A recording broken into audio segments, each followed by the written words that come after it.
На полувреме од вчерашниот контролен натпревар помеѓу Осогово и Шкендија од Рачиново поразговаравме со шефот на стручниот штаб на домакините Добринко Илиевски, кој даде првични оценки за подготовките на жолто-сините за заминување на четворица клучни играчи првотимци, како и за ангажираните заселувања. Не е момент на некоја генерална оценка да се носи, заради тоа што гледате и теренот каков е и екипата е во некоја фаза на подготовки кај што тренизите се поинтензивни.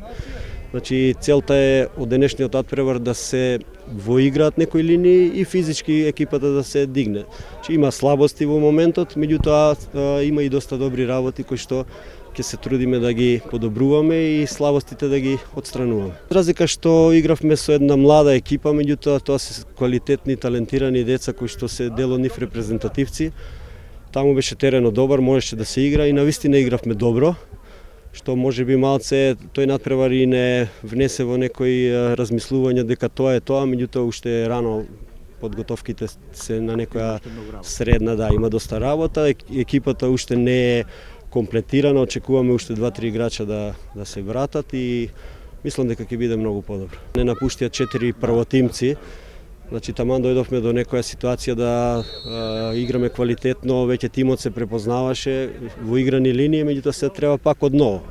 Засилувањата се квалитетни, меѓутоа периодот на аклиматизација и нивна и на тимот кон нив треба да помине. Очекуваме засилување во задната четворка, значи еден штопер квалитетен би ни бил добродојден и очекуваме Теодор Николовски од Работнички, очекуваме да се врати, тоа зависи од Работнички, меѓутоа јас се надевам дека ќе ни го отстапат уште 6 месеци, со него веќе тимот ќе има навистина квалитетни карактеристики. Договорени се на 6 февруари со Кожув, најверојатно тука во Кочани, ќе видиме, зависи од временските прилики.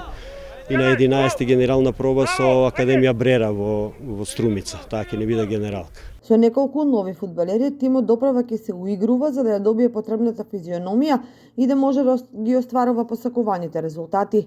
Дополнителен проблем е што екипата треба да се озрева во услови на зголемен притисок кој го создава императивот за борба за опстанок во второлигашкото друштво. Но тоа е судбината на посиромашните клубови кои откако ќе избрусат некој талент, побогатите брзо го земаат, создавајќи празнина во екипата која тешко се надоместува и за што е потребно време.